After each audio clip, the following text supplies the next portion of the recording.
Good morning. मैं महेश कुमार स्वामी, रसायन विज्ञान व्याख्याता।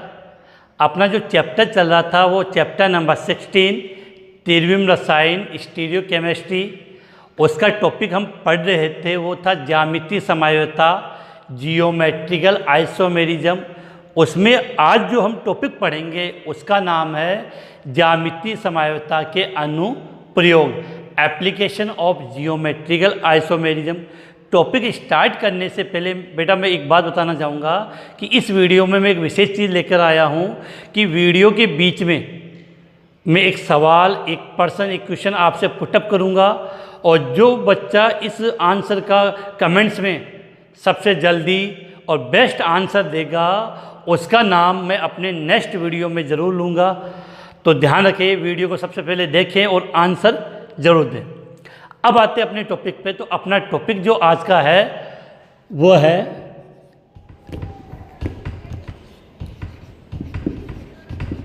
ज्यामितीय समवायता के अनुप्रयोग। क्या लिखा है? ज्यामितीय समवायता के अनुप्रयोग। तो बेटा पहला अनुप्रयोग आता है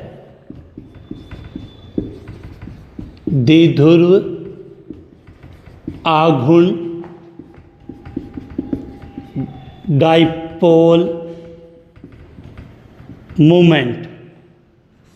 द्विध्रुव आघूर्ण की बात करते हैं बेटा। तो यहाँ पर ज्यामितीय समवायता का क्या यूज है, हम कैसे उसको काम में लेते हैं उसके बारे में पढ़ेंगे। तो बेटा द्विध्रुव आघूर्ण आपने 11वीं क्लास में डिटेल से पढ़ा होगा, तो उम्मीद करता हूँ कि आपको द्विध्रुव आघूर्ण क्या है उसके बारे में पता होगा। अब हम बात जो कर रहे हैं वो ये है कि ज्यामितीय समवायता होगी तो उसके दो रूप बनेंगे। एक रूप का नाम होगा समपक्ष और दूसरे रूप का नाम क्या होगा? विपक्ष। आप सबको पता है कि द्विध्रुव आघूर्ण को हम किससे रिप्रेजेंट करते हैं? म्यू से। द्विध्रुव आघूर्ण का जो सिंबल है वो क्या है? म्यू। तो द्विध्रुव आघूर्ण को म्यू से रिप्रेजेंट करते हैं। ज्यामितीय समवायवी दो बनेंगे, एक समपक्ष और विपक्ष। अब आपको याद रखना है कि यदि उस ज्यामितीय समवायवी के दोनों ओर समान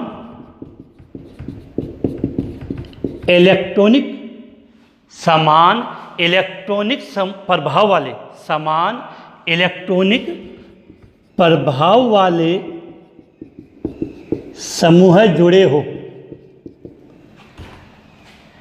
कि ज्यामितीय समवायता में द्विबंध के दोनों ओर यदि समान इलेक्ट्रॉनिक प्रभाव वाले समूह जुड़े हो तो याद रखना समपक्ष रूप का द्विध्रुव आघूर्ण ज़्यादा होगा, विपक्ष रूप का द्विध्रुव आघूर्ण क्या होगा? कम होगा। फिर से रिपीट कर रहा हूँ कि अगर द्विबंध के दोनों ओर समान इलेक्ट्रॉनिक प्रभाव वाले समूह जुड़ा हो तो समपक्ष रूप का द्विध्रुव आघूर्ण ज़्यादा होता है और विपक्ष रूप है उसका द्विध्रुव आघूर्ण कम होता है। अब यहाँ से कुछ क्वेश्चन पर जो प्रश्न बनता है अपने को कि सर ये समान इलेक्ट्रॉनिक प्रभाव वाले समूह का मतलब क्या है? बेटा आपने 11वीं क्लास में पढ़ा था कि कुछ समूह ऐसे होते हैं जो बंध के इलेक्ट्रॉनों को अपनी ओर खींचते हैं और कुछ समूह ऐसे होते हैं जो बंध के इलेक्ट्रॉनों को सामने वाले परमाणु की ओर विस्थापित करते हैं। तो उनकी बात है। तो यहाँ हम एक एग्जाम्पल लेके इसको समझने की कोशिश करते हैं। तो इसमें यहाँ से ये बात तो कंफर्म हो जानी चाहिए कि अगर समान इलेक्ट्रॉनिक प्रभाव वाले समूह जुड़ा है तो समपक्ष रूप का द्विध्रुव आघूर्ण ज़्यादा होगा।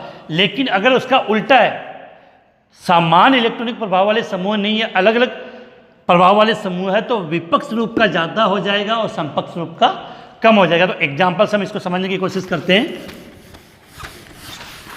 जैसे एग्जाम्पल ले रहे हैं हम 1,2 डाई क्लोरो एथिन। क्या लिखा बेटा? 1,2 डाई क्लोरो एथिन।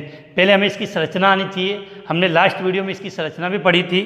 तो अब हम बात कर रहे हैं यहाँ पे स्ट्रक्चर क्या होगी कि इसकी CH double bond CH Cl Cl, ये 1,2 डाइक्लोरोएथिन की संरचना। अब इसके समपक्ष और विपक्ष रूप बनाने तो वो आपने लास्ट वीडियो में सीख लिया था, C डबल बॉन्ड C ये दो, दोनों के बीच में डबल बॉन्ड है।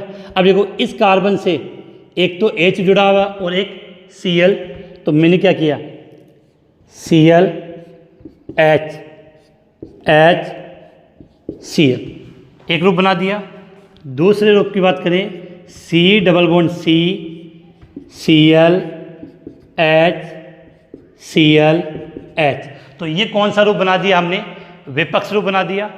अब बेटा आप यहाँ गौर से एक बात समझो कि Cl की विद्युत ऋणात्मकता या विद्युत ऋणता होती है वो कार्बन से ज़्यादा होती है, इस कारण से ये बंध के इलेक्ट्रॉनों को अपनी ओर खींचेगा। तो इसमें बंध के इलेक्ट्रॉन किधर जाएंगे, कार्बन की तरफ, सॉरी Cl की तरफ, और यहाँ पर भी ये बंध के इलेक्ट्रॉनों को अपनी Cl की तरफ खींचेगा। तो बंध के इलेक्ट्रॉन दोनों Cl की तरफ विस्थापित होंगे, तो इसका द्विध्रुव आघूर्ण का मान म्यू बराबर इसकी जो द्विध्रुव आघूर्ण का जो मान है वो 1.85 डी होता है। अब हम इस विपक्ष रूप की बात करें तो इसमें क्या होता है, ये Cl है वो बंध के इलेक्ट्रॉनों को अपनी ओर खींचेगा और यह Cl बंध के इलेक्ट्रॉनों को अपनी ओर खींचेगा।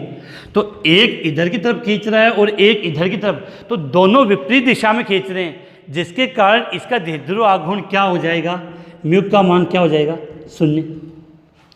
तो साफ समझ में आ रहा है कि अगर समान इलेक्ट्रॉनिक प्रभाव वाले समूह एक और है तो वो बंध के इलेक्ट्रॉनों को अपनी ओर खींचेंगे। एक तरफ इलेक्ट्रॉन विस्थापित होंगे तो म्यू का मान ज़्यादा होगा, और विपरीत दिशा में होंगे, एक इधर और एक विपरीत दिशा में, दोनों विपरीत दिशा में खींचेंगे तो म्यू का मान कम होता है। तो याद रखना है कि समान इलेक्ट्रॉनिक प्रभाव वाले समूह जोड़े हो तो समपक्ष रूप का द्विध्रुव आघूर्ण ज़्यादा होगा और विपक्ष रूप का द्विध्रुव आघूर्ण कम होगा। इसका एक एग्जाम्पल हम और ले लें।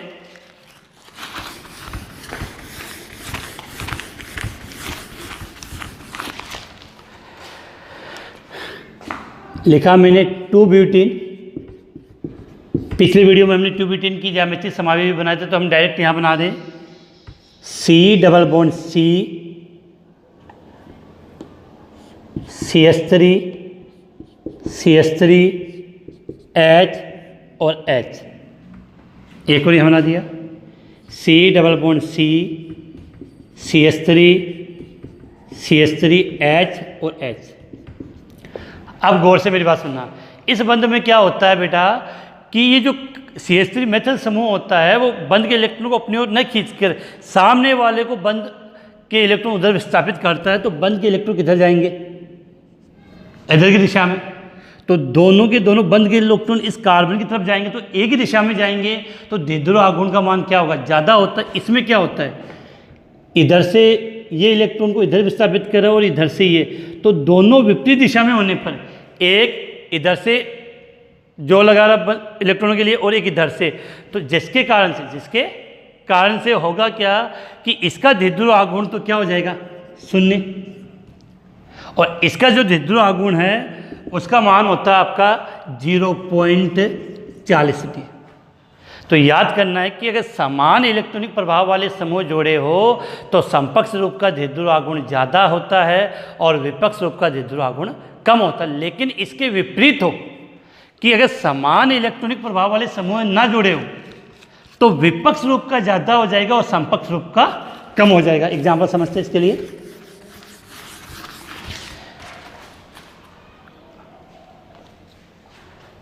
इसका एक एग्जाम्पल है 1-क्लोरोप्रोपेन। क्या लिखा बेटा, 1-क्लोरोप्रोपेन। तो 1-क्लोरोप्रोपेन के स्ट्रक्चर बनाए तो प्रोपेन का मतलब कितने कार्बन, 3, और तो स्ट्रक्चर क्या बन गई, देखो 1-क्लोरोप्रोपेन में CH double bond CH CH3 और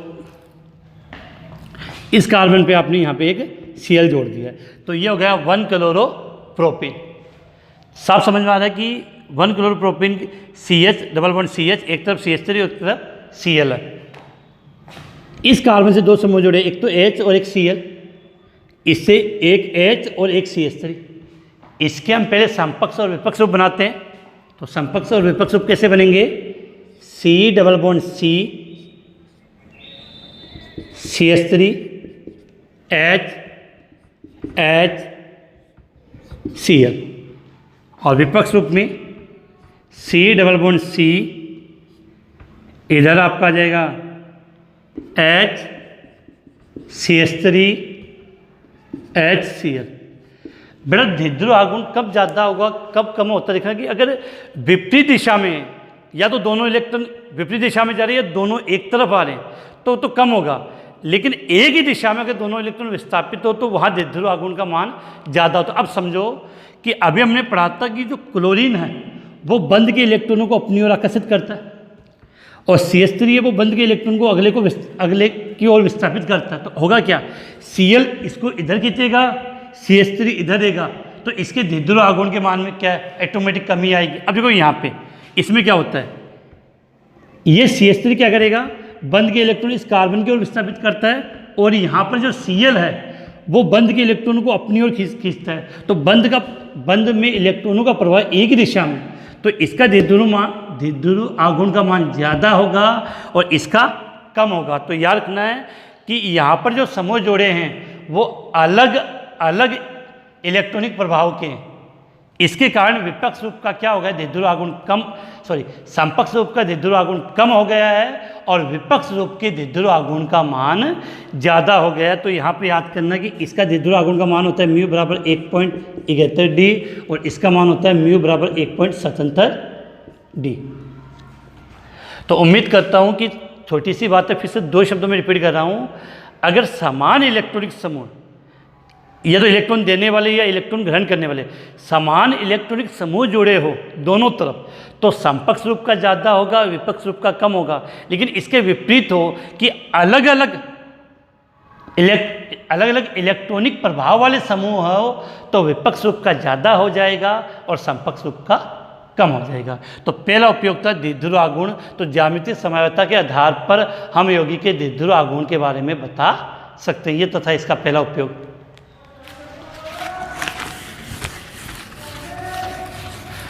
अब हम आगे बात करें इससे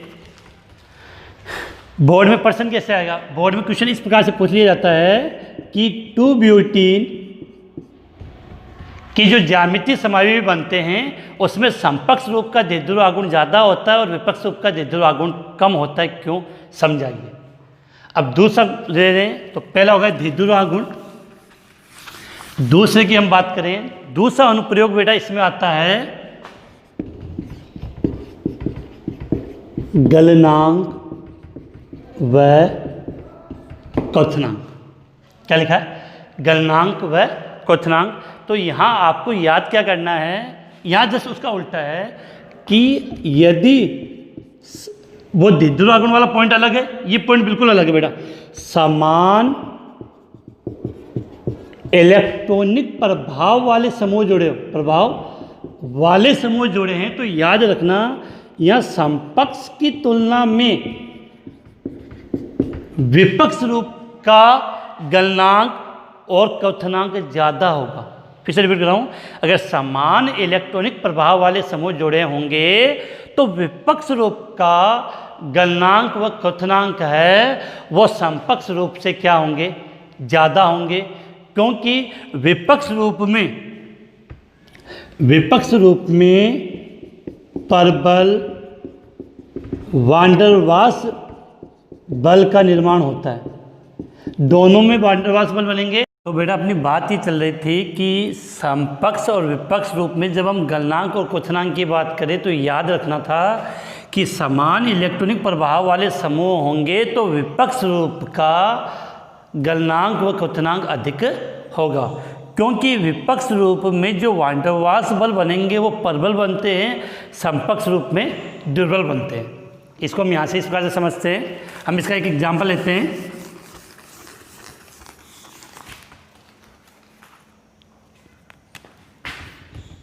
एग्जाम्पल ले लें बेटा, C डबल बॉन्ड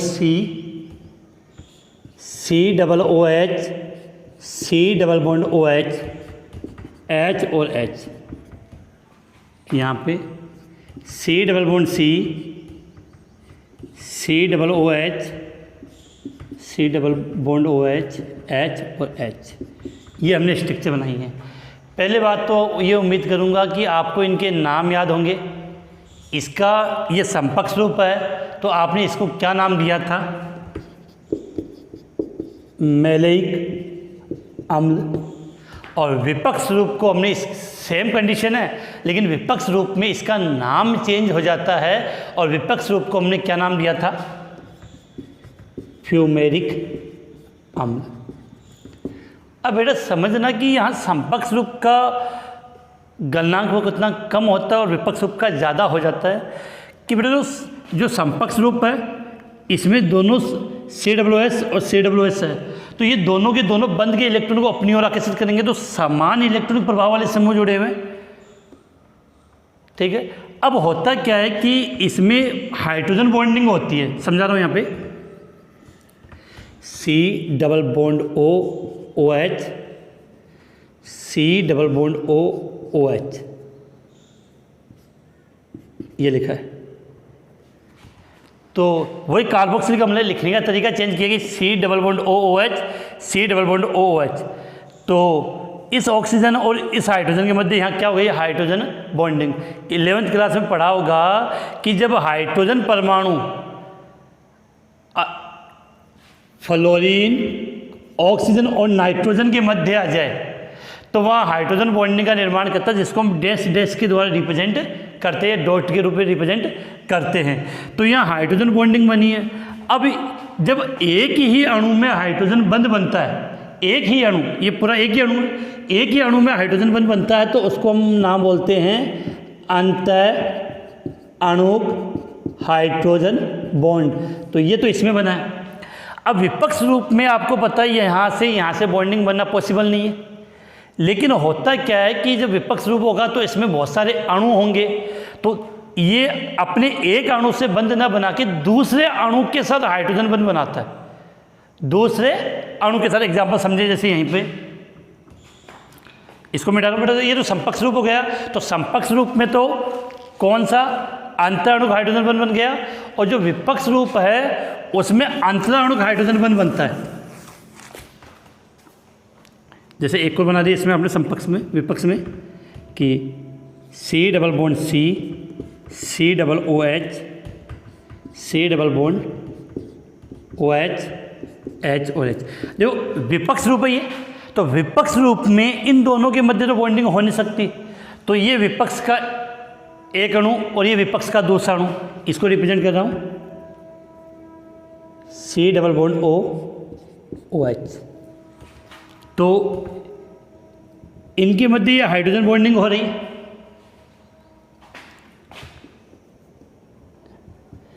यहाँ पे ये हाइड्रोजन बॉन्डिंग हो रही है, तो यहाँ दो अणुओं के मध्य जब हाइड्रोजन बॉन्डिंग होती है तो उसको हम बोलते हैं अंतरा अणुक हाइड्रोजन बंध।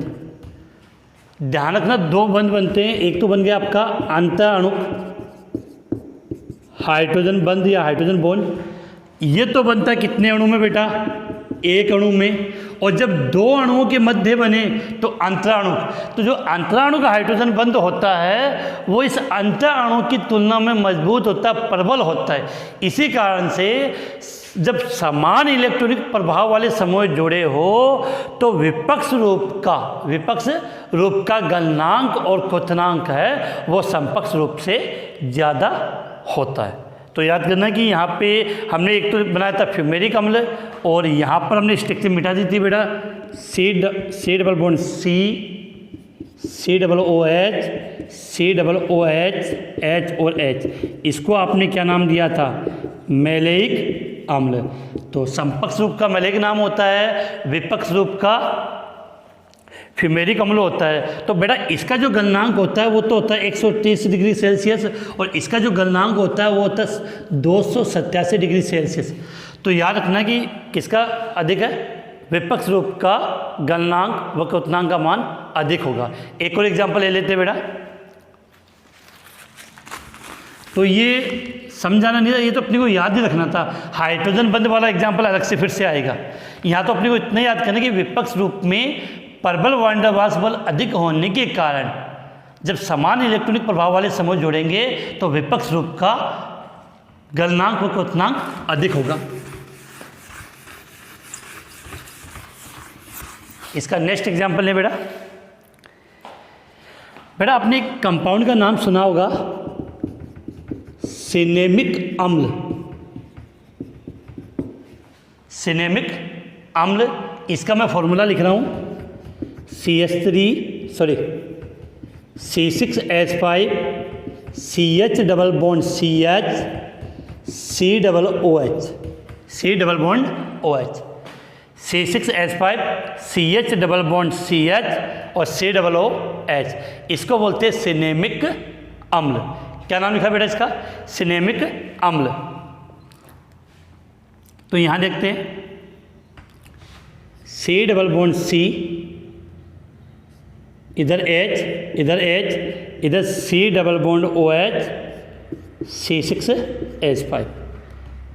इसका विपक्ष रूप बना तो C double bond C, C double OH,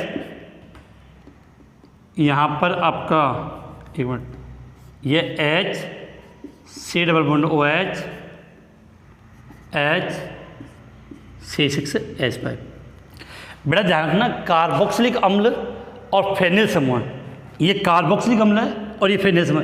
अब दिखने में लगेगा कि बेटा ये अलग अलग इलेक्ट्रॉनिक प्रभाव वाले, नहीं बेटा, दोनों के दोनों समान इलेक्ट्रॉनिक प्रभाव वाले हैं, क्योंकि कार्बोक्सिलिक अम्ल होता है वो भी बंध के इलेक्ट्रॉनों को अपनी ओर खींचता है, और फेनिल समूह जो बेंजीन वाले बोलते हैं फेनिल समूह है, वो भी बंध के इलेक्ट्रॉनों को अपनी ओर खींचती है। तो दोनों बंध के इलेक्ट्रॉनों को अपनी ओर खींचते हैं, समान इलेक्ट्रॉनिक प्रभाव वाले समूह। अलग हो सकते हैं लेकिन समान इलेक्ट्रॉनिक प्रभाव वाले समूह हैं।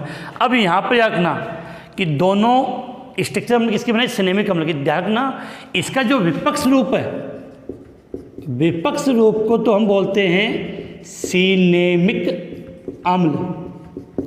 विपक्ष रूप को तो हमने क्या नाम दिया है? सिनेमिक अम्ल। लेकिन जो समपक्ष रूप है उसको हम बोलते हैं, जो इसका समपक्ष रूप है इसका नाम होता है एलोसिनेमिक अम्ल। अंतर के हिसाब से तो जानना कि एलोसिनेमिक अम्ल लिखा है तो वो तो आएगा समपक्ष रूप के लिए, और सिनेमिक अम्ल जो आपने लिखा है वो आएगा विपक्ष रूप के लिए। बेटा इसका जो क्वथनांक होता है वो तो होता है 68 डिग्री सेल्सियस, और इसका जो क्वथनांक है, गलनांक है, गलनांक की बात है, वो है 133 डिग्री सेल्सियस। तो मान याद करने हैं तो याद रखना कि अगर समान इलेक्ट्रॉनिक, देखो बेटा फिर से एक इंपॉर्टेंट बात रिपीट कर रहा हूँ, समूह अलग अलग है, उससे लेन देन प्रभाव क्या है? बंध के इलेक्ट्रॉनों को अपनी ओर खींच रहा है या बंध के इलेक्ट्रॉनों को अगले को डोनेट कर रहा है? तो दोनों के दोनों समूह अलग है लेकिन बंध के इलेक्ट्रॉनों को अपनी ओर खींच रहे, इस कारण से इनको हम बोले समान इलेक्ट्रॉनिक प्रभाव वाले। और समान इलेक्ट्रॉनिक प्रभाव वाले समूह होंगे तो याद रखना है किसका अधिक होगा? विपक्ष रूप का। अब इसके विपरीत हम एक एग्जाम्पल ले लें। हाँ, यदि समान इलेक्ट्रॉनिक प्रभाव वाले समूह ना हो तो फिर आप समझ गए कि किसका ज़्यादा होगा। जस्ट उल्टा कर लो, लाइन लिख रहा हूँ कि यदि समान इलेक्ट्रॉनिक प्रभाव वाले समूह नहीं हो तो जस्ट उल्टा हो जाएगा। इसका मतलब कि समपक्ष का तो हो जाएगा ज़्यादा गलनांक व क्वथनांक, और विपक्ष का क्या हो जाएगा? कम। इसका एक एग्जाम्पल लेते हैं हम, क्रोटोनिक अम्ल। क्रोटोनिक अम्ल, आपने क्रोटोनिक अम्ल का फॉर्मूला पढ़ा होगा, CH3CH double bond CH C double OH। Crotonic अम्ल का फॉर्मूला लिखा है CH3CH double bond CH C double bond OH। तो अब इसके हम दो समपक्ष और विपक्ष बनाएं, तो C double bond C double bond OH H CH3H C double bond C H CH3H C double bond OH। अब सुना बेटा, हमने पहले वाली क्लास में बात की थी कि जो कार्बोक्सिलिक अम्ल होता है वो बंध के इलेक्ट्रॉनों को अपनी ओर आकर्षित करता है, तो ये बंध के इलेक्ट्रॉनों को अपनी ओर खींच रहा है।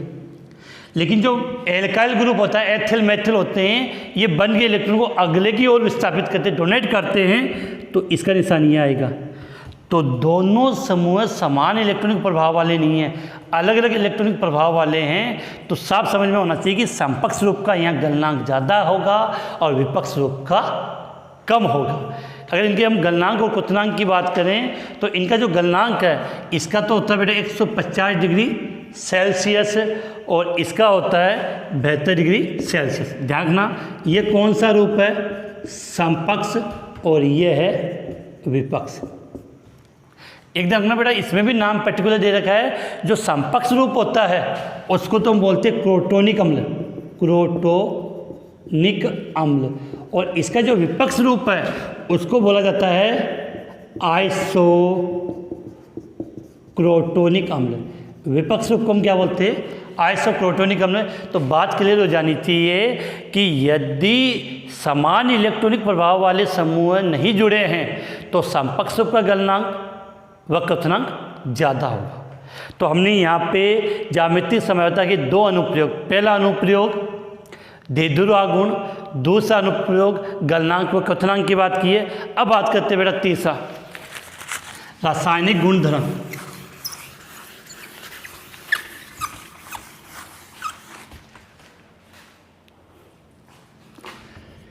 तीसरा पॉइंट है रासायनिक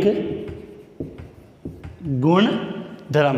रासायनिक गुणधर्म की हम बात करें तो यहाँ से आपको एक बात समझनी है कि जो समपक्ष समावयवी होते हैं, समपक्ष समावयवी होते हैं, तो समपक्ष समावयवी में क्या होगी कि समान समूह है। नॉर्मली हम बात करते हैं कि जो समान क्रियात्मक समूह होंगे, समान क्रियात्मक समूह होंगे वो क्या होंगे बेटा? एक तरफ कि समपक्ष समावयवी होंगे उनमें जो समान क्रियात्मक समूह है वो एक तरफ होंगे, और एक तरफ होने के कारण क्या होता है कि उन समान क्रियात्मक समूह में अंतःक्रिया हो जाती है, और अंतःक्रिया से उनका आसानी से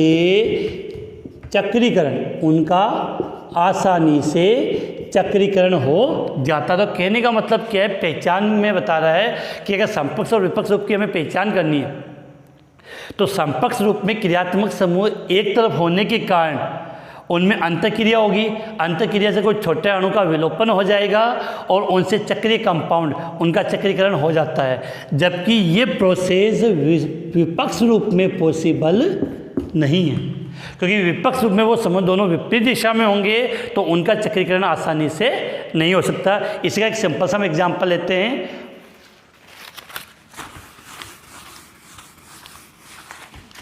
कि ये C double bond C double bond OH, C double bond OH, H और H। अब तो याद हो गया नाम, क्या नाम है इसका? मैलेइक अम्ल। इस कार्बोक्सिलिक अम्ल को बेटा मैं ऐसे बना सकते चाहे तो C double bond OH, C double bond OH। अब ये बता समपक्ष रूप है, विपक्ष रूप में यहाँ बना रहा हूँ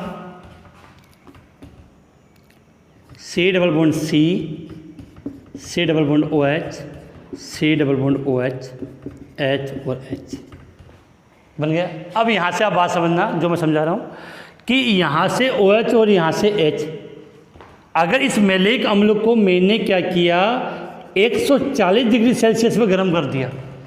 मैलेइक अम्ल को कितने टेम्परेचर पे बेटा? 140 डिग्री सेल्सियस पे मैंने इसको गर्म कर दिया, तो यहाँ से OH और यहाँ से H बाहर चला गया, जल का अणु बाहर चला जाएगा और ये स्ट्रक्चर प्राप्त होती है C डबल बॉन्ड C, यहाँ इधर H, इधर H, क्या बचा? C डबल बॉन्ड O, इधर C डबल बॉन्ड O और ये O बच गया एक, तो ये दोनों यहाँ जगह। इसका नाम होता है मैलेइक एनहाइड्राइड, मैलेइक एनहाइड्राइड बन गया। तो मैलेइक अम्ल का आसानी से 140 डिग्री सेल्सियस पे इसका चक्रीकरण हो गया। लेकिन ये फ्यूमेरिक अम्ल है, फ्यूमेरिक अम्ल। अगर इस फ्यूमेरिक अम्ल को मैं 140 डिग्री सेल्सियस पे गर्म करूंगा, विपक्ष रूप है, तो विपक्ष रूप होगा तो आपको पता है कि आसानी से इसका चक्रीकरण पॉसिबल नहीं है। लेकिन यदि मैंने इसको 270 डिग्री सेल्सियस पर गर्म किया तो इससे भी ये मैलिक एनहाइड्राइड बन जाता है। तो बहुत ज़्यादा टेम्परेचर पर गर्म करना पड़ेगा, और वो भी ये कब बनेगा कि जब आप इसको 270 डिग्री सेल्सियस पर गर्म करते हो तो फ्यूमेरिक अम्ल पहले किस में कन्वर्ट होता है, मैलिक अम्ल में, फिर इसका चक्रीकरण होता है। इतना अपना दिमाग नहीं लगाना, अपने को इतना याद करना है रासायनिक गुणधर्म में कि जो संपर्क समावयवी होते हैं उसमें क्रियात्मक समूह एक और होने के कारण उनमें अंतःक्रिया के द्वारा आसानी से उनका चक्रीकरण हो जाता है, जिससे चक्रीय कंपाउंड का निर्माण हो जाता है, जबकि विपक्ष रूप में ये क्रिया आसानी से पॉसिबल नहीं है। अब हम बात लेते हैं चौथा इसका गुणधर्म, वो है बेटा हाइड्रोजन बंध, जो हमने पहले ही बात कर चुके हैं, फिर भी मैं एक बार रिपीट कर लेता हूँ।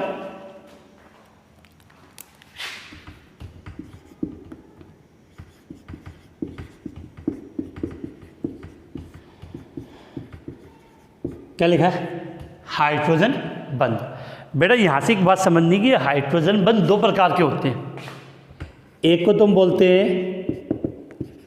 अंतः अणुक हाइड्रोजन बंध, दूसरे का नाम दिया है मैंने अंतरा अणुक हाइड्रोजन बंध। एक को तो मैंने नाम दिया अंतः अणुक हाइड्रोजन बंध और दूसरे को नाम मैंने दिया अंतरा अणुक हाइड्रोजन बंध।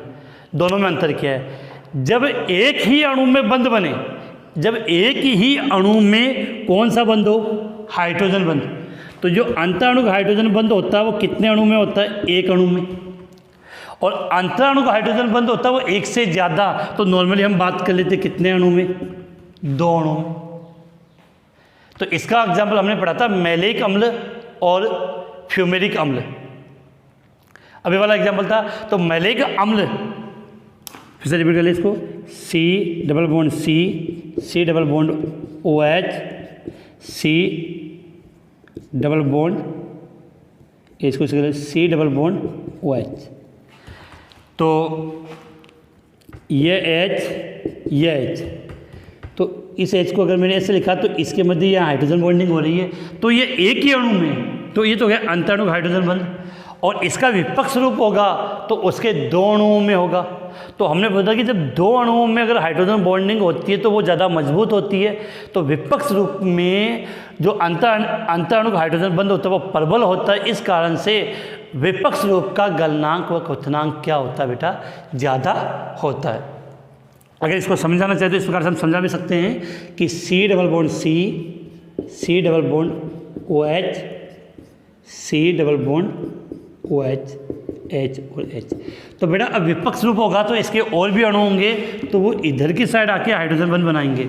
तो याद रखना कि विपक्ष रूप में अंतरा अणुक हाइड्रोजन बंध होने के कारण इसका गलनांक और क्वथनांक के मान होते हैं वो क्या होते हैं, उच्च होते हैं। और हमने पिछले वाले इससे जस्ट इसी वीडियो में बात की थी कि जो इसका गलनांक है वो तो लगभग आपका होता है 130 डिग्री और उसका होता है 287, 130 डिग्री, और इसका जो गलनांक है वो होगा 287 डिग्री। अब प्रश्न क्या बन जाए, एग्जाम में क्वेश्चन ये आएगा कि फ्यूमेरिक अम्ल और मैलिक अम्ल में किसका गलनांक व क्वथनांक अधिक होता है, या फ्यूमेरिक अम्ल का गलनांक होता है वो मैलिक अम्ल से अधिक होता है। क्यों, तो आप कहोगे फ्यूमेरिक अम्ल है वो विपक्ष रूप है और विपक्ष रूप होने के कारण इसमें अंतरा अणुक हाइड्रोजन बंध का निर्माण होता है जो प्रबल वान डेर वाल्स बल होता है इसकी तुलना में। तो इस प्रकार से हमने ज्यामितीय समयावता के जो अनुप्रयोग थे वो पढ़ लिए। इसी के साथ अपनी यहाँ पर ज्यामितीय समयावता कंप्लीट हो जाती है। इसके बाद अपना जो नेक्स्ट टॉपिक आएगा तो ये आपकी हमने पढ़ी थी त्रिविम समयावता। त्रिविम समयावता में हमने पढ़ लिया सारूपण समयावता। तो बड़े एक बार फिर से रिपीट कर रहा हूँ, थोड़ा सा याद आ जाए आप लोगों को। क्या लिखा है, त्रिविम समयावता। त्रिविम समयावता को आपने कितने हिस्सों में डिवाइड किया था, दो में, 1 सरूपण समयावस्था और दूसरा विन्यासी समयावस्था। विन्यासी समयावस्था के दो रूप थे, ज्यामितीय समयावस्था और प्रकाशिक समयावस्था। तो आपने सरूपण समयावस्था पढ़ ली, विन्यासी समयावस्था पढ़ ली और ज्यामितीय समयावस्था पढ़ ली है। अब आपका जो नेक्स्ट टॉपिक रहेगा आज वो क्या रहेगा, प्रकाशिक समयावस्था, जो हम अपनी नेक्स्ट वीडियो में बात करेंगे। बड़ी समयावस्था है। आज का अपना एक सिंपल सा सवाल है कि जिसका आंसर आपको कमेंट्स में बताना है।